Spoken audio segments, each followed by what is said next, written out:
ঢাকাই সিনেমার বর্তমান সময়ে আলোচিত নির্মাতা রায়হান রাফি ঈদে মুক্তি পাওয়া তুফান সিনেমা নিয়ে এখনও ব্যস্ততা কাটেনি এই নির্মাতার। সম্প্রতি সিনেমাটি ভারতেও মুক্তি পেয়েছে। গুঞ্জন রয়েছে ব্যক্তিগত জীবনে তিনি চিত্রনায়িকা তমা মির্জার সঙ্গে প্রেমের সম্পর্কে রয়েছেন। প্রায় সময়ই তাদের নানা পোস্ট ছবি দেখে অনেকেই নানা প্রশ্নে তোলেন তাদের সম্পর্ক নিয়ে।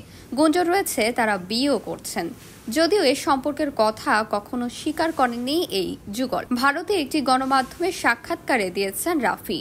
সেই সাক্ষাৎকারে রাফির বিয়ের গুঞ্জন নিয়ে প্রশ্ন করা হয়, আপনি নাকি অভিনেত্রী তমা মির্জাকে চলতি বছরে বিয়ে করছেন? এ প্রশ্নের উত্তরে রাফি বলেন, এখনো এরকম কোনো পরিকল্পনা নেই।